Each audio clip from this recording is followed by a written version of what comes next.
이 말 습관처럼 뱉는 사람, 지금 당장 우울증 심각하게 의심해봐야 합니다. 안녕하세요, 여러분. AI 정신건강의학과 AI 의사 재민이입니다. 최근 우리 사회에서 마음의 감기라고 불리는 우울증은 더 이상 남의 이야기가 아닙니다. 하지만 정작 우울증을 앓고 있는 분들은 나 우울해라고 솔직하게 말하기보다 자신의 고통을 감추기 위해 다른 말을 쓰는 경우가 압도적으로 많습니다. 마치 마음이 보내는 긴급구조 신호인데 우리가 그 암호를 해독하지 못하고 지나치는 경우가 너무나 많다는 뜻입니다. 오늘 제가 드릴 이야기는 여러분의 주변 사람, 나아가 사랑하는 가족의 생명을 구할 수도 있는 매우 중요한 정보입니다. 혹시 주변에서 습관처럼 그냥 좀 피곤해서 그래, 아무것도 하기 싫어라는 말을 자주 듣지는 않으셨나요? 단순한 넋두리나 귀찮음으로 치부했던 그 말이 사실은 모든 의욕이 완전히 사라지고 삶 자체가 무의미하게 느껴지는 우울증의 징후일 수 있습니다. 특히 이러한 말이 반복적이고 지속적으로 들린다면 우리는 절대 그 심각성을 간과해서는 안 됩니다. 이 말들은 극단적인 선택이라는 위험한 경계선 바로 앞에 서 있다는 섬뜩한 경고 신호일 수 있기 때문입니다. 지금부터 우울증 환자들이 자주 사용하는 5가지의 위험 신호를 함께 자세히 짚어보겠습니다. 본론 우울증 환자가 자주 쓰는 5가지 위험 신호. 첫 번째 위험 신호, 그냥 피곤해서 그래. 이 말은 우울증을 가진 분들에게서 가장 흔하게 발견되는 행동 패턴이자 자기 방어 기제입니다. 겉으로 보기에는 과도한 업무나 스트레스로 인한 단순한 신체적 피로로 포장되지만 그 이면에는 자신이 느끼는 깊은 우울감과 짓누르는 듯한 무기력함을 주변에 들키지 않으려는 절박한 심리가 숨겨져 있습니다. 즉, 나 힘들어요라는 말을 나 몸이 안 좋아요로 바꿔 말하는 것입니다. 일반적인 피로는 충분한 수면이나 휴식을 취하면 회복되는 것이 당연합니다. 하지만 우울증이 야기하는 병적인 피로, 크로닉 퍼티그와 무기력증은 아무리 길게 쉬어도 좀처럼 사라지지 않는, 마치 마음이 지쳐서 생기는 에너지 고갈 상태와 같습니다.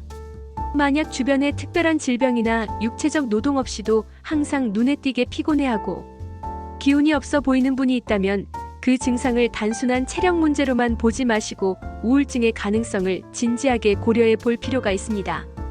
이들이 자신의 감정을 숨기는 배경에는 공감의 부족에 대한 두려움이 깔려 있습니다. 우리가 정상적인 범위의 우울감을 겪을 때는 주변 사람들이 공감해주고 함께 슬퍼해줍니다. 하지만 우울증처럼 병적인 상태의 고통을 호소했을 때 오히려 의지가 부족하다, 정신력이 약하다는 식의 이해받지 못하는 비난이 돌아올까봐 염려하는 것입니다. 이별 후 며칠간은 위로받지만 3달이 지나도록 괴로워하면 내가 문제라는 시선이 돌아오는 것처럼요. 상처받을 것을 알기에 차라리 이해하기 쉬운 피곤함을 핑계 삼아 자신의 심리 상태를 꽁꽁 숨기게 되는 것입니다. 두 번째 위험 신호, 아무것도 하기 싫어.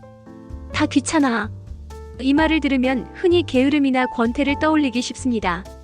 하지만 이것은 우울증의 가장 핵심적인 증상 중 하나인 무쾌감증 ANHEDONIA과 관련된 표현입니다. 삶의 모든 부분에서 의욕이 완전히 꺾여버리고 만사가 다 귀찮으며 어떤 일에도 흥미나 재미를 느끼지 못하는 상태를 의미합니다. 여기서 중요한 것은 이 귀찮음이 단순한 수준을 넘어선다는 점입니다. 과거에는 큰 즐거움과 만족감을 주었던 취미 활동, 친구들과의 만남, 또는 평소에는 쉽게 처리했던 출퇴근이나 식사, 준비 같은 아주 사소한 일상적인 과제조차도 이제는 의미를 잃거나 산처럼 거대하고 버겁게 느껴지기 시작합니다. 마치 세상의 모든 색이 사라지고 주변의 모든 소리가 희미해진 듯한 상태인 것이죠. 이처럼 삶의 모든 동력이 멈춰버린 듯한 상태라면 이는 단순한 게으름이 아니라 마음이 보내는 심각한 적신호입니다. 세 번째 위험 신호, 나 하나쯤 없어져도 아무도 신경 안 쓸걸. 이 말은 절대 흘려들어서는 안 되는 가장 강력하고 위험한 신호입니다. 언뜻 들으면 자조적인 혼잣말 같지만 사실상 제발 나 좀 살려줘, 나를. 이 고통에서 구해줘라고 외치는 매우 절박한 심리적 구조 요청일 가능성이 99%입니다. 이 말은 우울증의 주요 증상인 심각한 무가치감 WORTHLESSNESSE 극에 달했음을 반영합니다. 자신의 존재가 너무나 하찮고 별 의미가 없다고 느끼게 되며 결국 내가 사라져도 세상은 아무렇지 않을 거야라는 생각으로 이어집니다. 이러한 무가치감이 더욱 심화될 경우 세상에서 영원히 사라지고 싶다는 극단적인 사고로 발전하게 됩니다. 이런 종류의 언급은 자살을 암시하는 명백한 위험 신호이므로 주변 사람들은 즉각적이고 적극적인 관심과 개입을 통해 도움의 손길을 내밀어야 합니다. 한시도 그들을 혼자 두어서는 안 됩니다. 네 번째 위험 신호. 난 왜 이 모양일까? 내가 문제야. 겉으로 듣기에는 자신의 부족함을 인정하는 듯한 자기 반성처럼 보일 수 있습니다. 하지만 이 말의 깊은 속뜻은 우울증으로 인해 극단적으로 심화된 자책감과 자기 비하가 자리를 잡은 상태임을 의미합니다. 우울증에서는 부정적인 생각이 꼬리에 꼬리를 물고 끊임없이 이어지는 반추, 사고 루미네이션가 대표적으로 나타납니다. 이들은 아주 작은 실수나 사소한 지적에도 스스로를 끝없이 책망하고 기분이 한없이 가라앉는 경험을 반복합니다. 자신을 다른 사람에게 피해만 주는 존재, 아무짝에도 쓸모없는 인간이라고 끊임없이 비난합니다. 이 과정에서 스스로를 고립시키고 고통을 가중시키게 되므로 이 말이 습관적으로 나온다면 전문가의 개입이 필요할 정도로 자존감이 무너진 상태일 수 있습니다. 다섯 번째 위험 신호. 내가 왜 이러는지 모르겠어. 우울증 환자들은 자신의 감정 상태가 급격히 요동치는 혼란을 자주 경험합니다. 별다른 이유나 명확한 상황 변화 없이도 갑자기 주체할 수 없이 눈물이 터져 나오거나 타인의 아주 사소한 말 한마디에도 기분이 걷잡을 수 없이 바닥으로 곤두박질치고 불안정해집니다. 이렇게 상황에 전혀 맞지 않게 감정 조절이 되지 않는 상태가 반복되니 당사자 스스로도 내가 왜 이러는지 이해할 수 없는 것입니다. 당연히 다른 사람들의 눈에는 더욱 이해하기 힘든 모습으로 비칠 수밖에 없습니다. 다행히 이들은 급격히 침체되었다가도 다시 평상시 기분으로 잠시 돌아오기도 합니다. 여기서 많은 분들이 오해하고 있는 사실을 바로 잡아야 합니다. 우울증은 365일 24시간 동안 내내 우울한 상태만을 의미하지 않습니다. 대부분의 우울증 환자는 감정의 변화, 즉 기복을 반드시 경험합니다. 기분이 극도로 가라앉는 시기가 자주 반복되거나 전체 시간 중 대부분을 우울하게 보내다가 아주 짧게 회복되는 현상을 보이는 경우가 일반적이라는 점을 꼭 기억해 주세요. 마무리. 위험 신호의 판단 기준과 도움 요청 단계. 물론 살면서 누구나 한 번쯤은 너무 피곤해, 다 때려치고 싶다, 삶이 참 허무하다고 말할 수 있습니다. 한두 번의 일시적인 감정 표현만으로 누군가를 우울증이라고 단정 지을 필요는 전혀 없습니다.